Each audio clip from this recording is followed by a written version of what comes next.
ಕಾಂಗ್ರೆಸ್ ಅವರಿಗೆ ನನ್ನ ಒಂದು 5 ಪ್ರಶ್ನೆ. ನನ್ನ ಮೊದಲನೇ ಪ್ರಶ್ನೆ, ದಲಿತರು ನಮ್ಮ ಮನೆ ದೇವರು, ಅಂಬೇಡ್ಕರ್ ನಮ್ಮ ಮನೆ ದೇವರು ಅಂತಿರಲ್ಲ, ಈಗ ಜಾತಿ ಸಮೀಕ್ಷೆ ಮಾಡಿದಿರಲ್ಲ, ಅದರಲ್ಲಿ ಮುಸಲ್ಮಾನರ ನಂಬರ್ 1 ತೋರಿಸಿದಿರಲ್ಲ, ದಲಿತರ ಪಾಡೇನು? ದಲಿತರು 2, 3, 4, 5 ಯಾವ ಸೀನಿಯಾರಿಟಿಯನ್ನ ಕೊಡ್ತೀರಾ? ಉತ್ತರ ಕೊಡಿ. ಎರಡನೇದು, 36,000 ಕೋಟಿ ದಲಿತರ ಹಣವನ್ನ ಕಳೆದ 2 ಬಜೆಟ್ ಅಲ್ಲಿ ನುಂಗಿದಿರಲ್ಲ, 38 ಅದನ್ನ ಯಾವಾಗ ವಾಪಸ್ಸು ದಲಿತರಿಗೆ ಕೊಡ್ತೀರಾ? ನನ್ನ ಎರಡನೇ ಪ್ರಶ್ನೆ.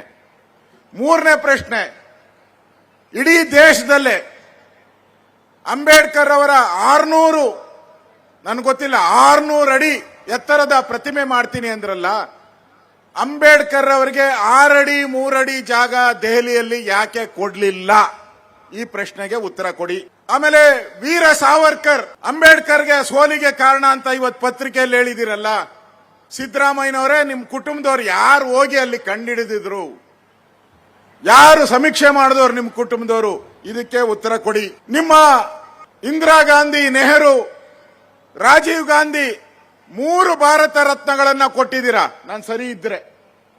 3 ಭಾರತ ರತ್ನ. ಅಂಬೇಡ್ಕರ್ನ ದೇವರು, ನಮ್ಮ ಮನೆ ದೇವರು ಅಂತಿರಲ್ಲ, ಒಂದೇ ಒಂದು ಕೊಡ್ಲಿಲ್ಲಲ್ಲ, ಯಾಕೆ ಕೊಡ್ಲಿಲ್ಲ ಅಂತ ಹೇಳಿ. ಇಷ್ಟು ನನ್ನ ಪ್ರಶ್ನೆ.